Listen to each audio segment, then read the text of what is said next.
Hello, this side is Sanjeev Singh. At first, I want to introduce myself. I have done BTech in Mechanical Engineering and teaching experience is 4 years. Now let us start. Today we will read on the topic of some basic concept of chemistry chapter 1 class 11 NCERT. Now what will be strategy to teach all over? It will be discussed later because video will be too long. अब चलिए हम start करते हैं। जैसे कि इस chapter का नाम है some basic concept of chemistry. इस चैप्टर में हम पढ़ेंगे development of chemistry, importance of chemistry. इस तरह के बहुत सारे पॉइंट होंगे जो हमें पढ़ना, नेचर के बारे में पढ़ना, nature of matter, states of matter, types of matter, जैसे होमोजीनियस मिक्सचर क्या होता है, हेट्रोजीनियस मिक्सचर क्या होता है, प्योर सब्सटेंसेस क्या होती है। तो इन सारे चीज़ों को पढ़नी है। तो चूँकि समय काफ़ी, ये वीडियो काफ़ी लंबी हो जाएगी, तो मैं फ़िलहाल जो इस चैप्टर का थीम है, जो मेन बेसिक चीज़ है, जो हमें मस्ट पढ़ना ही पढ़ना है, क्योंकि हमें कॉन्सेप्ट को क्लियर करना है, इसके रिगार्डिंग जो इस चैप्टर की जो थीम है, मैं उस थीम पर इस वीडियो में डिस्कशन करूँगा। Now we will be read 5 law in this chapter.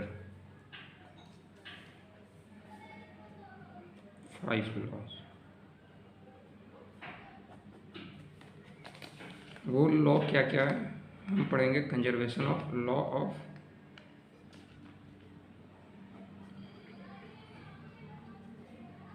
Conservation of mass के बारे में पढ़ेंगे, ठीक है। दूसरा नंबर में पढ़ेंगे लॉ ऑफ डेफिनिट प्रोपोर्शन। तीसरा में law of multiple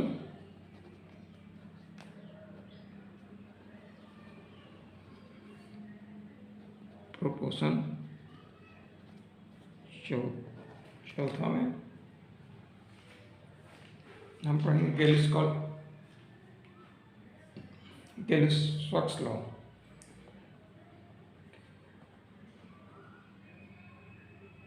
Stokes law.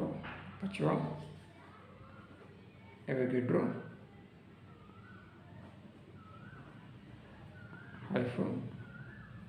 Hypothesis, ठीक है। इन सारे लॉ में बेसिक चीज़ यही है कि जैसे कि हमें पता है एलिमेंट्स क्या होते हैं। एलिमेंट्स हमें पता है, एलिमेंट्स उससे कहते हैं कि जिनकी प्रॉपर्टी कितने भी भागों में एलिमेंट्स को अगर डिवाइड किया जाए, पार्टिंग किया जाएगा, तो उसका प्रॉपर्टी कभी भी चेंज नहीं होगी, सेम होगी। कंपाउंड के बारे में पढ़ेंगे।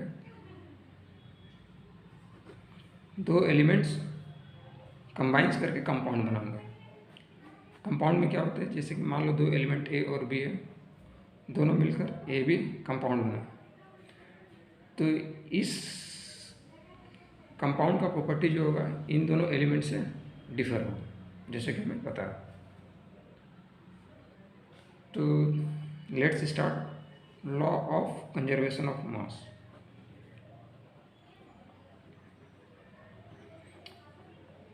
लॉ ऑफ कंजर्वेशन ऑफ मास।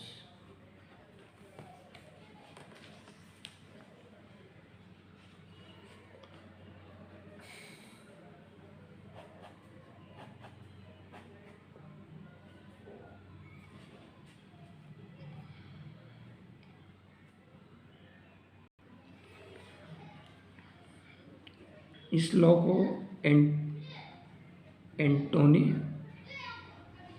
लेविजियर जो है इन्होंने दिया है, इस लॉ को एंटनी लेविजियर ने दिया है। तो ये लॉ बोलती क्या है, the matter can neither be created और नो डिस्ट्रॉयड। जैसे कि हमें पता है, तो इसमें मैटर क्या है, मैटर उसे बोलते हैं जो मैटर को अगर हम डिफाइन करेंगे, मैटर उसे बोलते हैं जिनकी मास होती है और वॉल्यूम ऑक्यूपाई करेगा, वॉल्यूम विल बी ऑक्यूपाइड। तो मैटर एग्जाम्पल में पेन, पेंसिल, जो भी है जिसका मास हो, मास के साथ साथ वॉल्यूम हो, उसे मैटर कहते हैं। तो law of conservation of mass, the matter can neither be created और नॉट डिस्ट्रॉयड। मैटर को ना तो क्रिएट किया जा सकता है और ना ही डिस्ट्रॉय किया जा सकता है। तो इसका एग्जाम्पल जैसे पढ़ें, सपोज ए और बी दो एलिमेंट हैं, दो कंबाइन होकर ए बी कंपाउंड बना है। ये एलिमेंट हो गई और बी भी एक एलिमेंट होगी, ए बी कंपाउंड। तो ये लॉ कह रही है कि ए एलिमेंट का जो मास होगा, बी एलिमेंट का जो मास होगा, दोनों को जोड़ देंगे, जो मास आएगा वो ए बी के मास के बराबर होगा। That is the law of conservation of मास। चलिए हम एक एग्जाम्पल के सहायता से समझते हैं। एग्जाम्पल में मान लो कार्बन और ऑक्सीजन दोनों मिलकर कार्बन डाइऑक्साइड बना रहा, ठीक है। तो इस इक्वेशन में हमको देखना, हमें ये साबित करनी है, हमें ये प्रूव करना है कि कार्बन और ऑक्सीजन का जो भी मास है, दोनों कंबाइन करके कार्बन डाइऑक्साइड के बराबर होगा। तो इससे हमें पता है कार्बन का एटॉमिक नंबर 12 और ऑक्सीजन का क्या था 16। क्योंकि ये इक्वेशन जो है केमिकल इक्वेशन, ये बराबर है कार्बन के एक एटम, इधर भी ऑक्सीजन के दो एटम। क्योंकि ये इक्वेशन सही है, तो इसमें क्या करेंगे, इसको अब देखा जाए, ये क्या है C+O2 CO2, कार्बन के 12 और ऑक्सीजन ये कितने हो गए, ऑक्सीजन के चूँकि दो एटम है तो एक एटम का एटॉमिक मास हो गया 16 इंटू 2 कितना हो गया 32। इधर कार्बन डाइऑक्साइड के 12 प्लस ऑक्सीजन के 16, तो ये कितना हो गया 32, ये 44, और इस दोनों को जोड़ेंगे तो कितना हो जाएगा, ये भी दोनों 44 हो जाएगा, 12 32 44। तो इसलिए इसका जितना मास है, दोनों अलग अलग एलिमेंट को मिलाकर जो मास हुआ कंपाउंड का भी वही। तो दैट्स, ये इससे साबित होता है कि mass matter can neither be created not destroyed. मैं आशा करता हूँ कि इससे पहले की जो एग्जाम्पल है वो आप समझ गए होंगे। I hope you understand. तो लॉ ऑफ कंजर्वेशन पर आधारित एक प्रश्न, जो क्वेश्चन हम लोग सॉल्व करेंगे। हमें माइंड में ये रखना है कि जो भी थ्योरी पढ़ रहे हैं, जो भी थ्योरी हमें पढ़ाया जा रहा है, कहीं भी पढ़ रहे हैं, स्कूल में, ट्यूशन में, कहीं भी, अगर उस थ्योरी के थ्रू पढ़ने के बाद अगर उस बेस पर रिलेटेड न्यूमेरिकल सॉल्व कर ले रहे हैं तो आप समझना कॉन्सेप्ट आपका क्लियर है। अगर उस बेस पर आधारित आपकी कोई भी न्यूमेरिकल प्रॉब्लम हो, थ्योरी अगर आपका क्लियर नहीं है, तो वो कॉन्सेप्ट कहीं न कहीं जाकर आप न्यूमेरिकल में फंस जाओगे। तो हमेशा हमारी प्रायोरिटी रहेगी कि जो भी थ्योरी पढ़ें उसके रिगार्डिंग अगर उसके न्यूमेरिकल प्रॉब्लम है तो 5 से 10 कम से कम मिनिमम हर एक प्रॉब्लम, हर एक थ्योरी का रिगार्डिंग जो भी हमारे एग्ज़ाम में आती है उसके हिसाब से बनाना होगा। तो पहला क्वेश्चन स्टार्ट कर रहे हैं।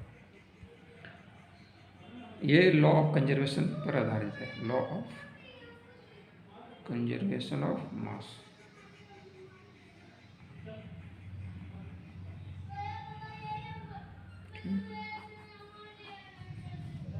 Let's start. वन, सबसे पहले क्वेश्चन को काफ़ी सही तरीके से पढ़ना होगा, उसके कॉन्सेप्ट को समझना होगा। क्वेश्चन बोल क्या रहा, जब तक क्वेश्चन क्लियर नहीं होगा उसका सलूशन नहीं हो पाएगा। तो सबसे पहले हमें क्वेश्चन को ध्यान में रखना होगा। 1.5 ग्राम ऑफ इथेन, अगर आपको इथेन का फार्मूला पता नहीं है तो कोई नहीं, आप समझ जाओगे। फिलहाल अगर पता नहीं है तो आप जान जाओ, C2H6 बोलते हैं, ठीक है, इथेन, इसको बोलते हैं ethane. 1.5 gram of ethane on complete combustion give 44 gram of carbon dioxide and 2.7 gram of H2O water दे रहा है, ठीक है।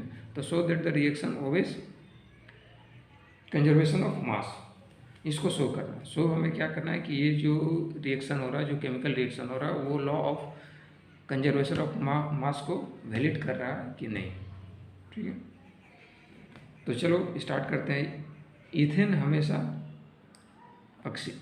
चूँकि ये कंबशन हो रहा है तो हमें पता होता है कि कंबशन किस चीज़ से होता है, विदाउट ऑक्सीजन की उपस्थिति में, अनुपस्थिति में नहीं होगा, ऑक्सीजन का प्रेजेंस होना चाहिए। तो ऑक्सीजन से रिएक्शन होगा, C2H6 प्लस O2, ये हमें बनाती है कार्बन डाइऑक्साइड और वाटर, साथ साथ में कुछ हीट भी इवॉल्व होगा, ठीक है। हीट यहाँ पर जैसे कि जो भी केमिकल रिएक्शन होते हैं उसमें 2 टाइप के हीट इवॉल्व होते हैं, जिन्हें चलो उसको नेक्स्ट आगे आप पढ़ लोगे, एक्सोथर्मिक और एंडोथर्मिक रिएक्शन उसमें बोलते हैं। फिलहाल आप माइंड में रखो कि इसे हीट ही, साथ में हीट इन्वॉल्व होते हैं।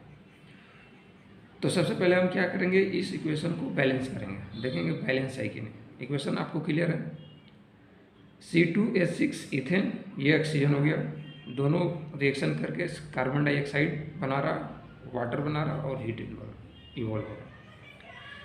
तो सबसे पहले इसको हम देखेंगे कि ये इक्वेशन, केमिकल इक्वेशन जो है,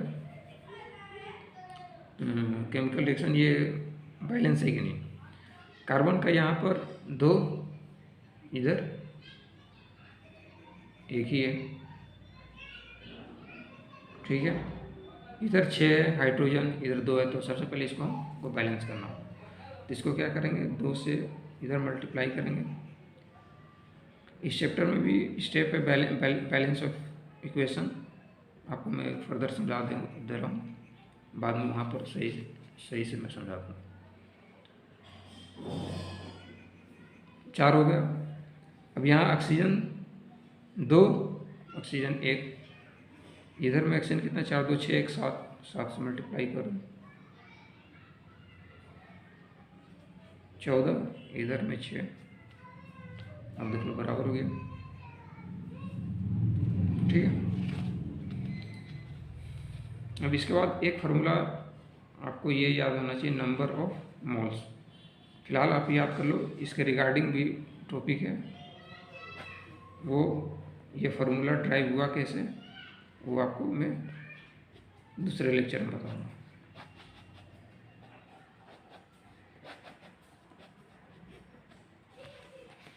number of moles mass by molar mass, ठीक है। नंबर ऑफ मोल्स, मोल्स है क्या, मोल्स आपको पता होना चाहिए। जैसे कि जो भी कंपाउंड बन रहा है, जो भी कंपाउंड, जैसे मैंने बोला इथेन, इथेन लिखने को C2H6, तो बस आपको सिंपल सा ध्यान रखना हो कि जो फार्मूला लिख रहे हैं, अगर सिंगल एक को भी लिख रहे हैं तो ये हो गया 1 मोल। जैसे यहाँ पर इथेन के 2 मोल है, ऑक्सीजन का 7 मोल है, कार्बन डाइऑक्साइड का 4 मोल है, वाटर का 6 मोल है। ठीक है, number of mole. Mass, molar mass, mass तो आपको पता है जो गिवन दिया हुआ है, और मोलर मास या कार्बन के एटॉमिक वेट, हाइड्रोजन के एटॉमिक वेट, ये सारे ऐड कर देते हैं तो वो सब मोलर मास निकल जाता है। चलो लेट अस स्टार्ट, इसको सॉल्यूशन किया, सॉल्व किया जाए। सबसे पहले हम इथेन का निकाल रहे हैं। इथेन C2H6, इसका हमें नंबर ऑफ मोल्स निकालना है। ठीक है, मास दिया हुआ, इथेन का मास कितना हुआ, 1.5 ग्राम। ठीक है, तो इसका मोलर मास पहले निकाल लिया जाए। हमें पता है जैसे कि C होता है 12 एटॉमिक वेट, हाइड्रोजन का 1 और ऑक्सीजन का 16। तो इसका मोलर मास क्या होगा, C का कितना 12, 2 चूँकि इसके 2 एटम है तो 2 × 12 प्लस हाइड्रोजन का एटॉमिक वेट 1, और यहाँ पर कितने एटम इसके 6 है हाइड्रोजन के। ठीक है, आई होप यू अंडरस्टैंड। इसको मल्टीप्लाई करोगे 24 + 6 कितना हो गया, 30। क्लियर। इसमें कार्बन के 2 एटम है, ये हाइड्रोजन के 6 एटम मिलकर बनते हैं इथेन। कार्बन का एटॉमिक वेट 12, हाइड्रोजन का 1 और ऑक्सीजन का 16। तो इसको ये कार्बन का एटॉमिक वेट 12, चूँकि 2 एटम है इसलिए 2 × 12, हाइड्रोजन का 1 एटम है, सॉरी 1 एटॉमिक वेट है, और 6 इसके एटम है तो 1 × 6, दोनों को ऐड कर देते 30 हो गए। ठीक है, इस तरह से हम ऑक्सीजन का निकाल लेंगे। चलो पहले इथेन का नंबर ऑफ मोल्स ये जो है इसका फॉर्मूले को हम पुट कर रहे हैं। Number of moles equals to mass. Mass कितना दिया हुआ है इथेन का मास 1.5 दिया हुआ, 1.5 ग्राम। और मोलिकुलर मास अभी हम लोगों ने निकाला, ये molar mass 30।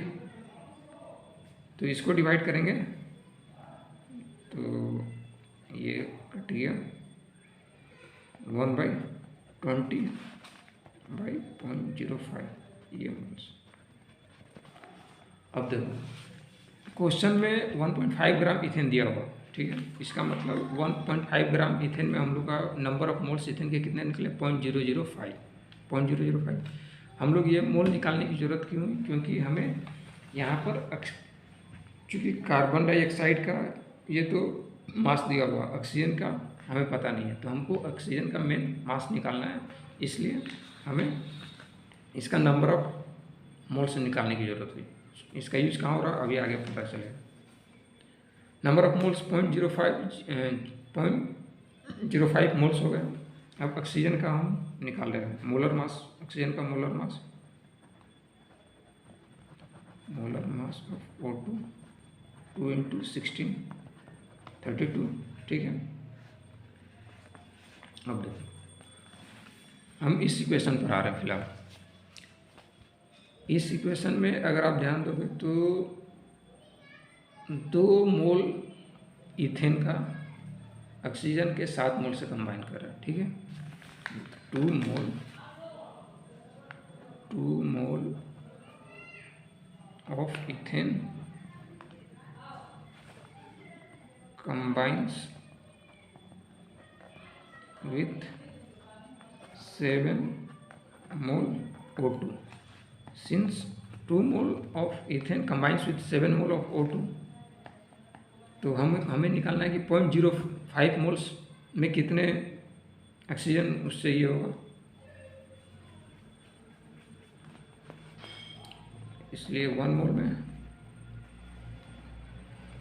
7/2 0, therefore 0.0057/2. I hope you understand.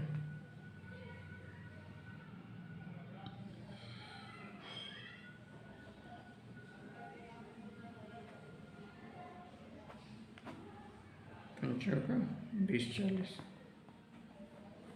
7/40, ठीक है। 7/40 ये क्या हुआ, ये मोल हुआ, मतलब 0.05 मोल्स इथेन का, 0.05 मोल्स ऑक्सीजन का 7/14 मोल से कंबाइन करके कार्बन डाइऑक्साइड बना रहा हूँ, ठीक है।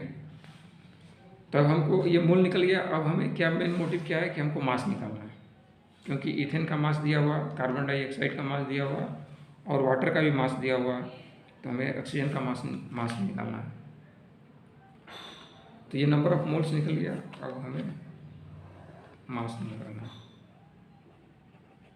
तो चूँकि फार्मूला तो मुझे पता है, number of moles equal to mass by molar mass, तो मास को इधर लाएंगे तो क्या हो जाएगा, नंबर ऑफ मोल्स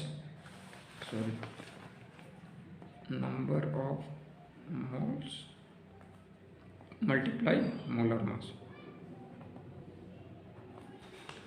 तो नंबर ऑफ मोल्स कितना हुआ, 7/40 अभी जो हम लोगों ने निकाला, और मोलर मास कितना है, मोलर मास आपका ऑक्सीजन का हम लोगों ने निकाला था 32, तो ये आ जाएगा 5.6, ठीक है। तब चलो यहाँ पर अब हम देखते हैं इथेन कितना दिया, 1.5 ग्राम, ठीक है, मास on complete combustion give 44 gram of carbon dioxide, ये कितना है 44 ग्राम, और वाटर कितना है 2.7, ठीक। और ऑक्सीजन का हम लोगों ने अभी निकाल लिया 5.6 ग्राम, 5.6 ग्राम। अब देखो 1.5 + 5.6 इक्वल्स टू 6 × 5 = 11 और 5 × 6 = 7, 7.1, और इधर इस साइड में 4.4 है, सॉरी 4.4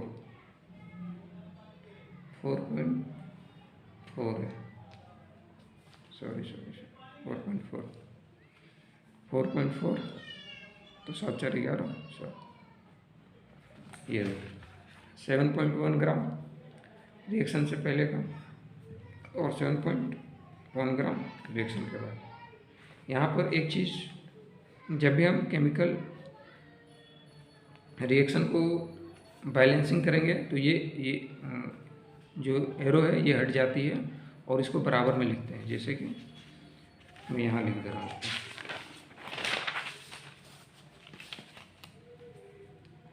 C2H6 7O2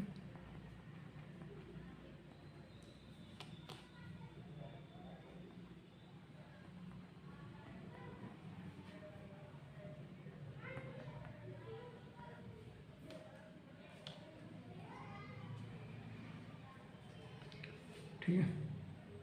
मैं आपको समझाने की पर्पज से वहाँ पर कैलकुलेशन कर देता हूँ। अच्छा, तो आई होप यू अंडरस्टैंड